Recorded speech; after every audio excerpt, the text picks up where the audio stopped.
Evangelio de Lucas, capítulo 24, los versos del 36 al 49, y leo en el nombre del Dios que es trino. Mientras ellos aún hablaban de estas cosas, Jesús se puso en medio de ellos y les dijo: paz a vosotros. Entonces, espantados y atemorizados, pensaban que veían un espíritu, pero él les dijo: ¿por qué estáis turbados y vienen a vuestro corazón estos pensamientos? Mirad mis manos y mis pies, que yo mismo soy. Palpad y ved, porque un espíritu no tiene carne ni huesos, como veis que tengo yo. Y diciendo esto, les mostró las manos y los pies. Y como todavía ellos de gozo no lo creían y estaban maravillados, les dijo: ¿tenéis algo de comer? Entonces le dieron parte de un pez asado y un panal de miel, y él lo tomó y comió delante de ellos. Y les dijo: estas son las palabras que os hablé, estando aún con vosotros, que era necesario que se cumpliese todo lo que está escrito en mí, en la ley de Moisés, en los profetas y en los salmos. Entonces les abrió el entendimiento para que comprendiesen las escrituras, y les dijo: así está escrito, y así fue necesario que el Cristo padeciese y resucitase de entre los muertos al tercer día, y que se predicase en su nombre el arrepentimiento y el perdón de pecados en todas las naciones, comenzando desde Jerusalén. Y vosotros sois testigos de estas cosas. He aquí, yo enviaré la promesa de mi Padre sobre vosotros, pero quedaos vosotros en la ciudad de Jerusalén hasta que seáis investidos de poder de lo alto.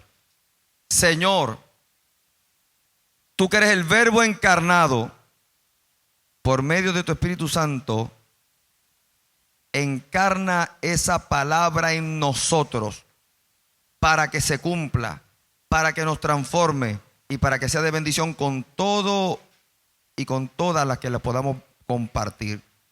Esto, Señor, para que tú te lleves la gloria, para que aquellos salgan bendecidos y nosotros tengamos danza y celebración por cada victoria. Bendícenos, Señor, por la misma. Toda la gloria está reservada para Jesucristo, el autor y consumador de nuestra fe. Y el pueblo de Dios dice: amén. Gloria a Dios. Se puede sentar. Mis hermanos queridos, esta palabra hermosa la comparto con ustedes porque, como dije el domingo pasado, aunque la celebración oficial de la Semana Santa ya terminó hace 2 domingos, los eventos concernientes a la misma siguieron ocurriendo. Y yo quiero tomarme algún tiempito para hablar acerca de varios de esos eventos y tiene que ver con la resurrección. Mire, por un momento, que este pasaje comienza de esta manera: mientras ellos aún hablaban de estas cosas, Jesús se puso en medio de ellos y les dijo: paz a vosotros. ¿De qué hablaban? Mientras hablaban de estas cosas, ¿de qué hablaban? Bueno, pues ¿sabe qué?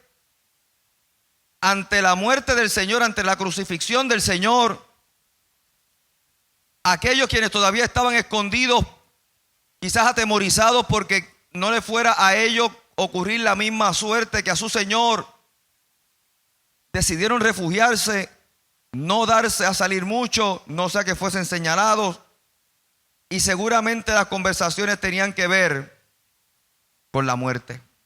Oiga, a nosotros a veces nos llegan noticias: mira, murió fulano, falleció fulano. Entonces estamos un tiempo de shock en lo que asimilamos la noticia, hablando de: pero ¿cómo va a ser? Pero si yo hablé con él ayer, o hablé con ella la semana pasada, pero si él estaba muy bien, o quizás pues mira, él estaba enfermito, él estaba ya de cama, ya lo veíamos venir, o mira, no, él lo desahuciaron, tal o cual cosa, porque el evento de la muerte nos trastoca. El evento de la muerte nos hace pensar en la fragilidad de la vida. Y cada vez que nos dan una noticia de algún ser querido que fallece, pues nos envuelve, ¿verdad?, la tristeza y el dolor por el desprendimiento, pero también por el choque de la realidad de que la vida es finita, es corta y es frágil. Y ciertamente hablamos de la muerte, pero ¿cómo va a ser? Entonces habían ciertos rumores de que la tumba estaba vacía y de que había resucitado. Pero ojo, decíamos el domingo pasado y el antipasado que el hecho de que la tumba estuviese vacía no era sinónimo de que había resucitado. porque se podía interpretar entre el pueblo que la tumba estaba vacía porque se habían llevado el cuerpo. Que de hecho fue la voz también que se comenzó a rumorar. Eso fue que se llevaron el cuerpo. Fue que los discípulos espantaron a la guardia romana y se llevaron el cuerpo. Así que el hecho solo de que la tumba estuviese vacía no era sinónimo de la resurrección. Ahora, lo que sí es lo contrario, que eso sí es correcto, que la resurrección dejaba la tumba vacía y era la evidencia de que el que estaba allí ya no está. Pero hay que ponerlo en contexto. Entonces se hablaba de la certeza, escuche bien, de la certeza de que Jesús había muerto. ¿Cómo lo mataron? Lo que le hicieron en la cruz. Se hablaba de la certeza de la muerte de Jesús y del rumor de su resurrección. De esas cosas hablaban. De esas cosas estaban hablando. Del impacto de la muerte del Señor y de la incertidumbre sobre su resurrección. Oiga, y déjeme decirle lo siguiente. La muerte de Jesús fue el evento culminante que le dio sentido al milagro de nuestra salvación. Fue la muerte el propiciatorio redentor de nuestra libertad. Fue el sacrificio del cordero perfecto, lo que sirvió como paga, ¿verdad? En una analogía de que aquel que era esclavo, para obtener la libertad de uno que era esclavo, había que comprársela a su señor. Pues es una analogía en la cual se utiliza la muerte de Jesús como el pago ofrecido para redimir la vida de aquel que era esclavo. Fue una vida por otra. No hubo un intercambio monetario, sino aquel que tienes esclavizado, yo lo voy a comprar con mi propia vida. Yo me pongo por él. Por eso se habla de la redención, del redimir. Y el redimir no es otra cosa que un canjeo. A ustedes pueden que le den un boleto y le digan, mira, con este boleto tú vas al supermercado y lo puedes redimir, lo puedes canjear. Porque tiene cierto valor que lo va a reconocer aquel otro cuando lo vea y lo puede honrar. Pues entonces, el sacrificio del cordero no fue otra cosa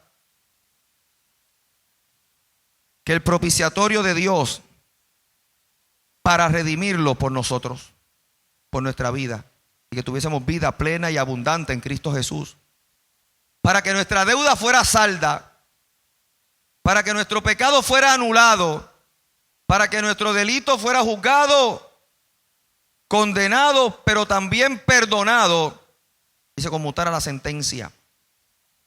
Entonces Jesús es el propiciatorio de Dios, y eso se consuma con su muerte. La muerte le da sentido a nuestra salvación. ¿Dónde están los libres esta mañana? ¿Dónde están los redimidos de Jehová? Pues es necesario que usted sepa que eso costó sangre. Es necesario que sepamos que eso no fue que nos llegó un tratadito. Eso no fue una cosa que estaba al fondo de la bolsita de Cracker Jack. ¿Se acuerdan de los Cracker Jack? ¿Cuántos se acuerdan de los Cracker Jacks? Los muchachos no saben lo que es eso.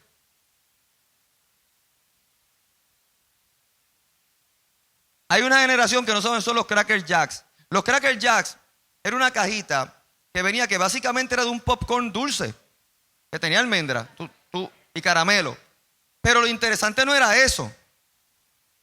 Era que dentro de la cajita de los Cracker Jacks, lo primero que tú buscabas no era el popcorn, era que había una sorpresita. Y entonces uno iba detrás de la sorpresita. Así que esto de que nosotros gozamos de salvación y libertad y nuestros pecados fueron perdonados y ahora tenemos herencia a la diestra de Dios juntamente con Cristo, y que ahora se nos ha dado la autoridad y la potestad de ser llamados hijos de Dios. Somos hijos de Dios. Tenemos un Padre Celestial que está por nosotros y con nosotros, que nada me puede separar de su amor. Eso lo consuma la muerte redentora del Hijo del Cordero inmolado. Eso no estaba en una cajita, eso no es cualquier cosa. Y con ese entendimiento tenemos que decir que somos salvos en Cristo Jesús. Oh sí, oiga, tenemos que saber la magnitud de la salvación que nos llegó. La palabra nos dice que no descuidemos salvación tan grande. Salvación tan grande. La muerte del Señor es lo que garantizó y le dio sentido a nuestra redención y salvación. Pero fue la resurrección la garantía de que ese sacrificio tenía un alcance para toda la humanidad y para siempre. Porque escuche, la pastora hablaba los otros días en un mensaje glorioso de Viernes Santo y hablaba de las garantías. Y Jesús es la garantía de que Dios lo hará otra vez. Jesús es el propiciatorio que Dios dio como garantía para que se sostuviera nuestra salvación y nuestra fe. Y hablaba de cuando uno compra un vehículo o alguna propiedad y te dan una garantía y tú puedes comprar una garantía extendida, ¿verdad? Y a veces hacemos algún tipo de negocio considerando que hay una garantía que cubra la inversión que yo voy a hacer. Pero usted ha escuchado quizás frases como esta. Son 3 años o 60,000 millas. Una cosa como esa. ¿Ah? O 36,000 millas. O 7 años de garantía y tantas millas. Usted ha escuchado frases como esa, ¿verdad? Lo que significa es que hay una garantía que es limitada. Lo que llegue primero, o las millas o los meses. Pero esa garantía se vence. De ahí para allá usted tendrá que hacer otros arreglos porque ya su vehículo no tiene garantía. O le dicen, bueno, tu garantía es de bumper a bumper. O tu garantía está en esto, pero la garantía extendida te cubre lo electrónico y cualquier otro fallo. Porque las garantías son limitadas. ¿Y sabe qué? Entonces, uno tendrá el carro cubierto hasta que se cumpla el término de la garantía. ¿Está ahí? Hay ofertas que tienen fechas límites. Hay amnistías que son beneficios que tienen fechas límites. Y usted tiene que hacer los trámites para poder acogerse a ella, pero tienen fecha de caducidad. La oferta vence tal fecha o hasta que la mercancía se agote. Hemos escuchado cosas como esa, ¿verdad que sí? Hay una limitación. Sin embargo, si la muerte fue el pago por nuestra redención, es la resurrección la garantía de que no tiene fecha de caducidad. De que la redención nuestra es para siempre y para todos. Mire, usted sabe alguno de los problemas que tiene cuando nosotros hablamos acerca del estatus. Los puertorriqueños que siempre tenemos una cosa con el estatus. Y es lo siguiente. En un momento particular alguien te puede decir en cualquier discurso, lo que pasa es que la ciudadanía que tenemos se la vamos a garantizar a los que están, pero no se la podemos garantizar a los que nazcan. Esos son argumentos que se escuchan y aunque yo no voy a hablar de política, sí utilizo el ejemplo. Lo han escuchado, ¿verdad que sí? Que a veces hay un temor de que, bueno, pero es que entonces le vamos a dar la ciudadanía a los que están, pero no está garantizada para los que vengan de ahí en adelante. Porque ¿sabe qué? Según ese argumento, no es una garantía para todos. Entonces la salvación fue el propiciatorio de Dios por nuestros pecados, pero la resurrección es la garantía extendida que es para siempre y para todos.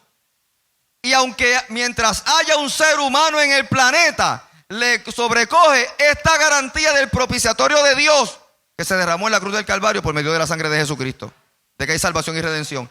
Esa es la garantía de que esa oferta está vigente hasta que el Señor vuelva por su pueblo, por los muertos y por los vivos. Eso es la resurrección.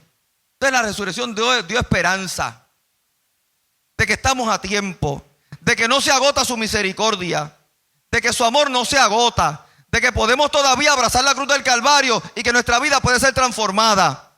Tenemos garantía de que si todavía respiramos podemos atender, podemos ir hasta la presencia del Señor y nos recibe con brazos abiertos.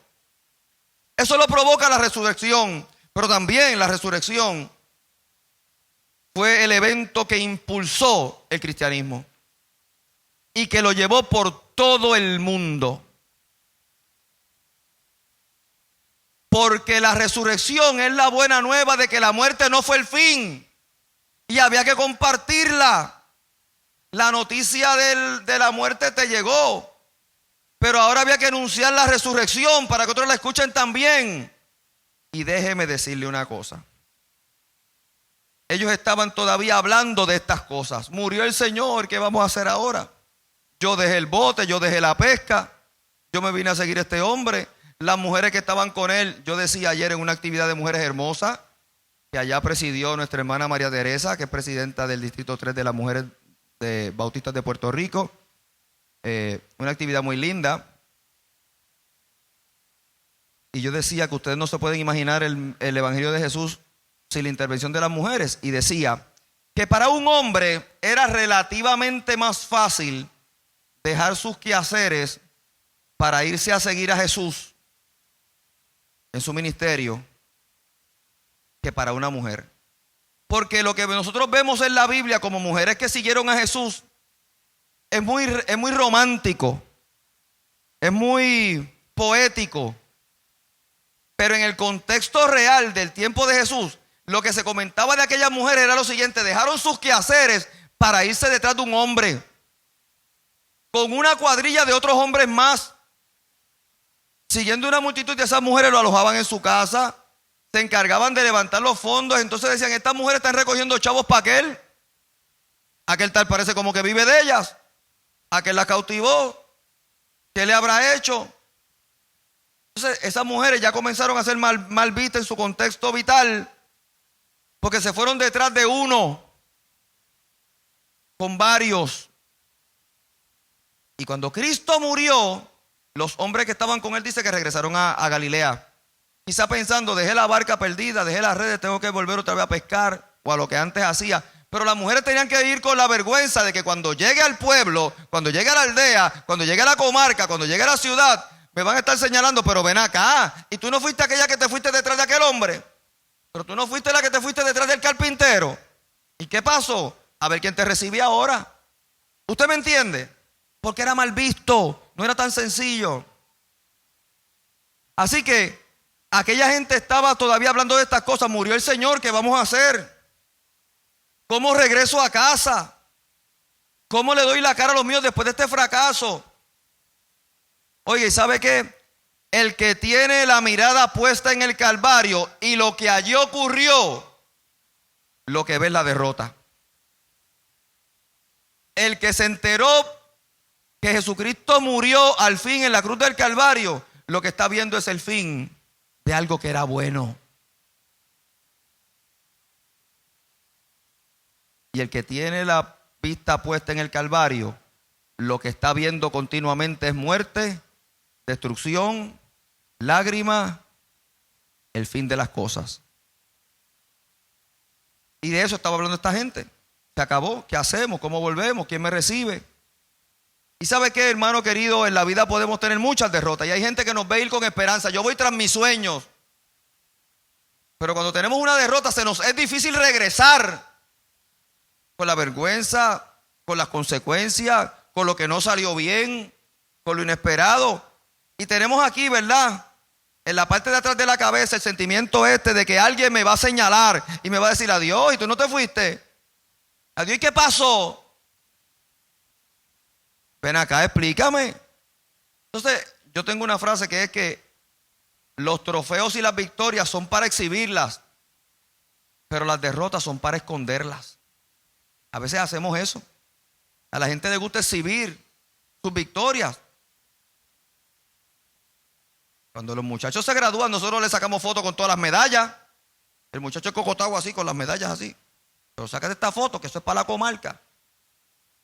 Pero el año que no le fue bien, no le sacamos fotos con las notas que dicen C casi colgado. Esa foto no la sacamos, porque la victoria queremos anunciarla, pero las derrotas queremos esconderlas. Entonces hay que regresar a la comarca con el sentido de que se murió, lo mataron. ¿Qué hacemos nosotros ahora?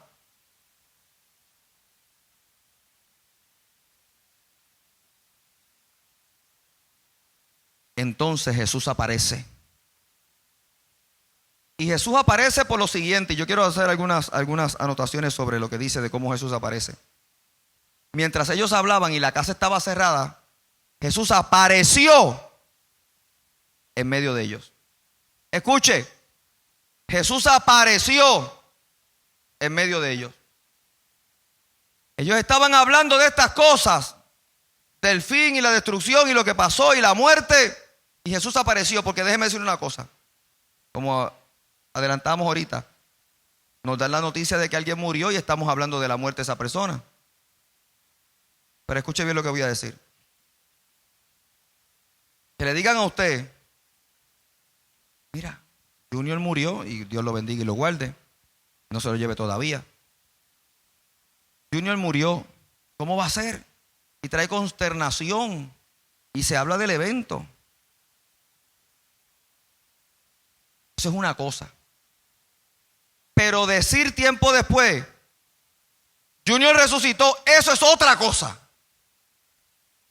Eso nos cambia la mente y trae el shock de no, mentira. No es que se está diciendo, es que yo lo vi, es que estuvo en casa, es que tocó el piano y dice que va para la iglesia el domingo y que va a tocar y que va a dirigir la banda. Eso es otra cosa. Eso es un shock. Y que Junior aparezca aquí el domingo y todo el mundo se va a quedar a sueldo como que. Pero este no estaba muerto. Porque una cosa es hablar de la muerte como el fin, pero nosotros no estamos acostumbrados a hablar de quien se levantó de entre los muertos. ¿Sabe por qué? Porque no es natural, porque es un evento sobrenatural. Y entonces Dios, que conoce el temor que hay en la vida de aquellos quienes lo vieron morir y que se les acabaron las esperanzas, y que están diciendo, ¿cómo yo regreso ahora después de este fracaso a mi vida cotidiana? Al señalamiento, tras la derrota, tras las consecuencias, tras la gente decir, te lo dije, por irte detrás de aquel, te lo dije, por haber hecho esa inversión, te lo dije, por casarte con aquel, te lo dije, por casarte con aquella, te lo dije, porque ese trabajo no era, te lo dije, porque esa no era la inversión que tenía que hacer, te lo dije, porque la gente es experta en lo te lo dije. Hay gente que es experta en el te lo dije. Y después de grandes decepciones o quizás las consecuencias que tuvimos que asumir, no es lo mismo decir, Junior se murió, Jesús murió, ¿qué hacemos ahora? A decir, viene para acá el domingo y resucitó. Eso deja a la gente en estado de shock y uno dice, ¿será él o se parece o quién es? Y uno dice, no, familia, soy yo. O si es nosotros sabremos que si en el chat se abre una conversación donde diga, people, ese es él. Él nos dice así, people, tal cosa. Es él. Pero tiene que llegar, porque mientras tanto es un rumor. Pero si viene el domingo y toca el piano y marca y monta las voces, indubitablemente es él. Y nos quedaremos así absortos cantando, pero mirándolo. Porque uno puede hablar con decepción y con frustración o con tristeza y con dolor del muerto, pero otra cosa es hablar del resucitado. Y eso deja expectativa, pero también deja en estado de shock. Y esta gente, mientras hablaban de estas cosas, Jesús les aparece y les dijo, paz a vosotros. Entonces, espantados y temorizados, pensaban que había un espíritu. Claro que se espanta uno. Oh, Jesús puede decir paz a vosotros, pero era un saludo, ¿verdad? Es como decir, Dios les bendiga. Y uno se queda, ¿qué pasó aquí? Y digo, después que Junior muera, si yo lo vuelvo a ver otra vez, yo no lo voy ni a saludar, yo arranco a correr por donde estemos. Y que él tenga que decir, mira, pero dígale a Ramón que soy yo de verdad, que tranquilo. Pero mientras tanto a mí no me importa, otro que lo registre. Porque no estamos acostumbrados a eso. Y Jesús les dice, pasa a vosotros, pero ellos se espantaron, se aterrorizaron. Porque pensaban que era un espíritu. Claro, pensaban que era otra cosa. Así que déjeme decir una cosa, la resurrección de entrada es un evento sobrenatural que no podía ser a ese momento racionalmente explicado. ¿Por qué? Porque todos lo vieron morir. Hay una serie, hay una película, un mini documental en Netflix que se trata de un hombre, un buzo profesional, que estaba con otros buzos haciendo un trabajo debajo del agua a más de 300 pies de profundidad y se tienen que quedar en una campana de descompresión 28 días allí, agarrado a un barco. 28 días. Y de esa campana salen y hacen sus trabajos 6 horas debajo del agua y regresan a la campana porque no pueden regresar al barco porque se revientan por la presión. Entonces, hubo un mal tiempo, el barco se sale de la posición, se lleva la cablería enredada y ese muchacho se le desprenden los cables y queda el buzo abajo en la oscuridad allá abajo. Y el barco está a la deriva. La campana está pegada del barco, pero el buzo no está pegado de la campana.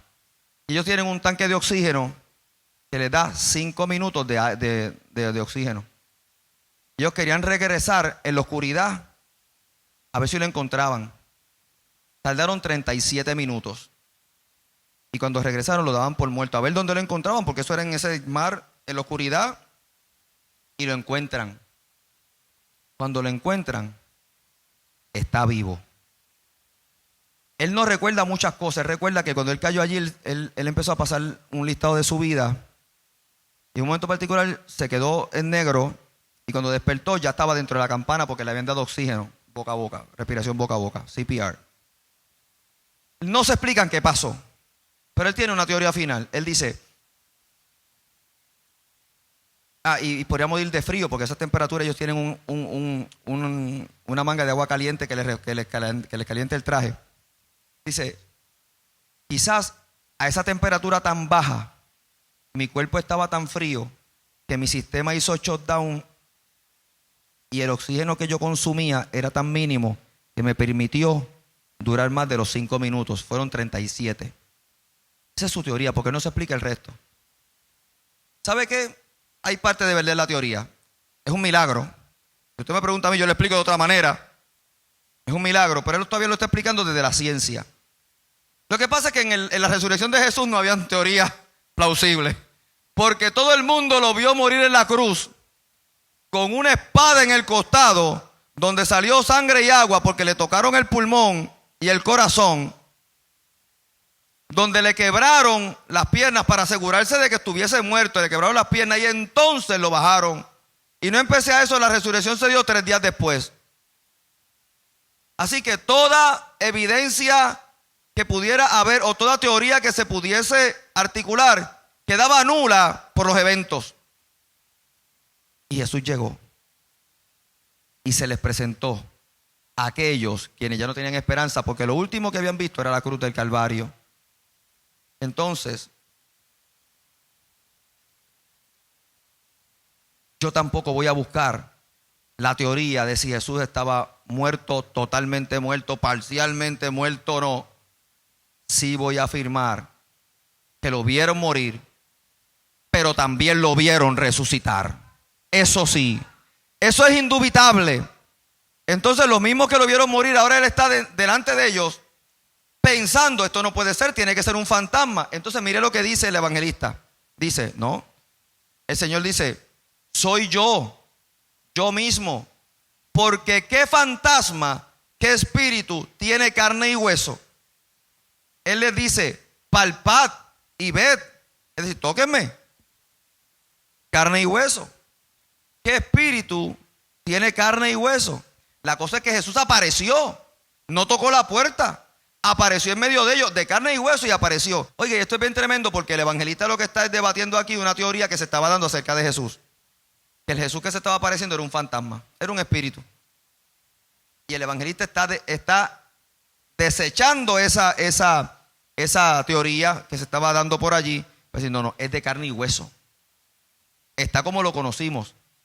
Porque si la teoría era que era un fantasma, entonces se podía explicar por qué entró al cuarto. Si es un fantasma, pues llegó un fantasma y atravesó y no. Pero como no era un fantasma y era de carne y hueso, apareció. Y eso no se podía explicar. Y déjeme decir una cosa, iglesia, la resurrección nos da a nosotros el alimento para la fe, porque hay cosas en nuestra vida que no podemos explicar, que no es nuestra responsabilidad explicarlas, pero sí las podemos creer porque las hemos atestiguado. Eso sí. Y eso es un milagro. Y los que creen en Jesús tienen que creer en los milagros. La gente de Dios tiene que creer en los milagros de Dios, que muchos no los podemos explicar, porque es la mano interventora de aquel que nos amó. Y eso lo provee la resurrección de Jesucristo, no su muerte. La muerte nos garantiza la salvación, pero la resurrección alimenta la fe. Y somos gente de fe. Amén. Somos gente de fe. Entonces también la resurrección levanta la esperanza. Porque donde tú estabas viendo tribulación y angustia y dolor y el final de todas las cosas, el Señor te dice, no es el final. Porque esto es para toda la vida y para todos. No es el final. Entonces, por eso el Señor le dijo, tienen que ir a avisar a los muchachos, porque la resurrección hay que anunciarla. Porque hay gente que lo último que vio fue el fin. Cookie, tu noticia más frecuente más reciente fue que tu esposo murió. Quizás tú vas a ver en tu casa los espacios vacíos donde antes estaba tu esposo. Ese es un panorama que tú puedes ver y te va a dar tristeza. Pero hay otro panorama que tú puedes ver, porque en medio de esa casa vacía tú puedes ver la gloria del Espíritu Santo manifestándose, cuidándote a ti como estás en esta iglesia ahora. Y no es el fin. Y no es el fin de los tuyos. Y no es el fin de tu familia. Porque si tú estuviste proclamando que el Señor se lo llevó, pues entonces hay que decirle a los tuyos que el Señor los quiere cuidar. Pero que hay que entregarle el corazón a Jesucristo. Y eso no es el fin. Eso es de esperanza. Y los que hemos fallado y arrastramos las consecuencias de nuestros delitos y pecados, sabemos que eso nos marcó, pero no nos define. Porque la resurrección me habla de que hay esperanza para el que cree. Y todas las cosas serán hechas nuevas. Que hay una nueva oportunidad, porque Dios lo ha diseñado así, porque es para bendición nuestra. Eso lo provoca la resurrección. Y por último, la resurrección hay que anunciarla. La resurrección hay que decírsela a la gente. Entonces Jesús está allí en medio de ellos. Le dice más. Ellos cambiaron. Mire lo que dice esta escritura. Ellos estaban asombrados, pero inicialmente estaban espantados y atemorizados. Pero posteriormente dice, y diciendo esto, Jesús le mostró las manos y los pies. Y como todavía ellos de gozo no lo creían y estaban maravillados, les dijo, ¿tienen algo de comer? Vamos a compartir. El día que Junior muera, pues lo lloraremos, pero si regresa nos espantaremos. Hasta que hayamos concluido de que no, es él otra vez. Y usted sabe que gozo y contentamiento podrá ser volverlo a abrazar otra vez, porque hermano, tú estás aquí otra vez, maravillado pero con gozo, no espantado y aterrorizado. Entonces la gente que sabe que Jesús resucitó y sabe que tiene una nueva oportunidad, le alaba con gozo, con regocijo, maravillado por las cosas que hace. Pero también en la disposición de ir a contarlo, porque hay que decirle a la gente de Canóvana, hay que decirle a otra gente que también lo quiere. Mira, Junior llegó a la iglesia, Junior otra vez con la familia, estuvo con nosotros, y Junior llega y dice, tocamos, ensayamos. Entonces Jesús le dice, ellos maravillados, con gozo, y Jesús le dice, ¿tienen algo de comer? ¿Compartimos algo? ¿Nos sentamos a la mesa? ¿Sabe por qué? Porque fue la mesa en el último lugar que compartieron con Él. Retomamos la agenda. Hacemos planes otra vez. Entonces el Señor te dice, vamos a juntarnos nuevamente. Estoy contigo. Vamos a retomar tus planes. Vamos a retomar tus sueños. Palabra que yo te dije, palabra que se cumplirá. Pero hay que anunciar al Cristo resucitado, porque la resurrección nos trae esperanza. Oiga, ¿y sabe qué? Tenemos que comenzar a anunciar que nosotros queremos, que anhelamos que el Señor llene su casa. Pero para eso le ofrecemos alabanza. Pero no solamente que llene su casa, que llene mi casa, que llene nuestra casa, el resucitado. Donde quizás en tu contexto familiar o personal han habido muchos momentos donde lo que has visto es el fin, la derrota y la destrucción. Pero es tiempo de anunciar al resucitado, el que te dé esperanza en tu vida personal, matrimonial, con tus hijos, profesional. El Dios de la esperanza nos llega por medio de la resurrección. Por eso hay que anunciarla. Hay gente que pensó que en su vida es el fin y no lo es. No lo es. No lo es. La resurrección hay que anunciarla. Mire, yo hablaba esta semana con una persona que estoy compartiendo con ella, estoy acompañando en el camino, y me dice: pastor, yo soy creyente. Lo que pasa es que yo no sé cómo llegar al Señor otra vez. Porque donde a mí me criaron de cierta manera de cómo se adora a Dios. Y ahora, pastor, yo tengo el pelo azul, yo me pongo pantalones y me hago las uñas.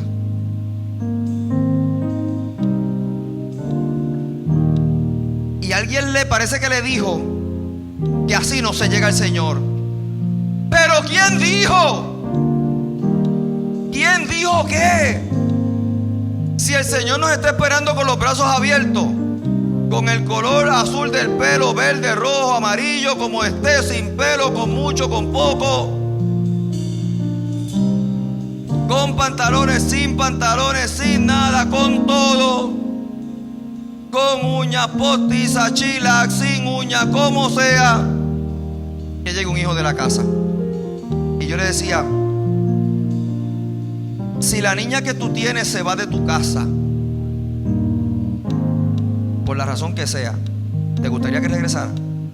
Sí, pastor. Y si te dice que no regresa porque alguien le dijo que como hizo algo tan malo no puede regresar a tu casa, tiene que regresar, porque el padre le espera, la mamá le espera. Así hace Dios con nosotros. Eso lo garantiza, ¿sabe qué? La resurrección de Jesucristo. Hay que anunciarla, hay que decírsela. A tu nieto hay que decírselo. Díselo tú que eres su tío, que sabes cosas de Dios, que tú lo amas. Siéntelo, díselo, abrázalo, y que siente de parte de Dios el abrazo que tú le das, que eres tu tío. Díselo a tus hijos, díselo a tus nietos. Abraza a tu gente, llámalos hoy, porque hay gente que necesita saber que resucitó y tener esperanza. Y yo quiero que se llene su casa y que se llene la mía. Nos ponemos de pie nosotros aquí, pero proclama que vamos a llenar el santuario con alabanza.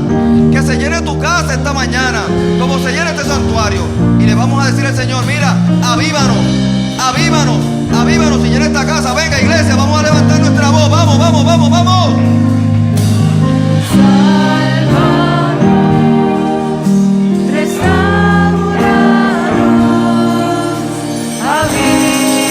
Avívanos, oh Dios.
alguna persona que hoy quiera decir que se llene mi casa, usted levante su mano porque yo voy a orar por tu casa. Y si es la tuya, tú me vas a escribir: pastor, que se llene mi casa, porque nos vamos a comunicar contigo porque queremos orar por tu casa. ¿Habrá alguien que se llene mi casa? Gloria a Dios, gloria a Dios, gloria a Dios, gloria a Dios, gloria a Dios. Pero si es la tuya, Señor, pastor, yo quiero que se llene mi casa con su gloria, con su gloria, con su gloria, con su gloria. Y yo voy a aprovechar esta oportunidad por lo siguiente: si hubiese alguien que necesite esta mañana reconciliarse con el Señor y entregarle su vida a Jesucristo, aquí o allá, levanta tu mano por un momento, porque yo quiero bendecirte. Yo quiero proclamar una palabra de bendición sobre ti, porque todas las cosas son hechas nuevas y nos lo garantiza la resurrección. Y si eres tú quien necesita reconciliarte con el Señor, pastor, yo recibo a Jesucristo como mi Señor y Salvador. Pastor, esta mañana concilio con Dios. Pastor, yo lo recibo como mi Señor y Salvador, como mi Redentor. Escríbelo, porque queremos orar por ti. Tu nombre será inscrito en esta misma hora en el libro de la vida. Habrá alguien aquí que esta mañana diga: pastor, yo me reconcilio con el Señor, yo recibo a Jesucristo como mi único y soberano Redentor. ¿Habrá alguien? ¿Dónde estás? Porque queremos orar por ti, que se llene tu vida, que se llene tu casa, que se llene esta casa con su presencia. Señor y Salvador nuestro, alabamos y glorificamos tu nombre, porque tú eres bueno y tu misericordia es para siempre y se renueva cada mañana. Damos gracias a Dios por tu bondad, por tu autoridad, pero también por tu gesta de amor de enviar a tu Hijo unigénito Jesucristo como propiciatorio para nuestra salvación. Y es eso lo que consuma, Señor, el que seamos salvos. Pero qué bueno también que le levantaste entre los muertos, para que nuestra fe fuese soplada en nosotros y pudiésemos tener la garantía de que todavía la garantía de tu amor seguirá extendida hasta que tú nos llames a su presencia. Bendice cada una de las manos que están levantadas aquí esta mañana diciendo: que se llene mi casa, que se llene mi vida. Pero bendice cada vida que está allá también diciendo: yo y mi casa también serviremos a Jehová. Que se llene mi casa con tu gloria, Señor. Queremos ver los milagros ocurriendo, queremos ver la sanidad, queremos ver la prosperidad, queremos ver la bendición. Pero venimos delante de ti ofreciéndote el corazón como nuestra mejor adoración, postrados, rendidos delante de ti, para que nuestra casa se llene con tu gloria. Oh sí, Señor. Y tengamos paz y estemos bien, y haya libertad y bendición de manera sobreabundante. Estas cosas las pedimos y las afirmamos en el nombre de Jesús, diciendo: amén, amén aquí, amén desde allá. La gloria para el Señor.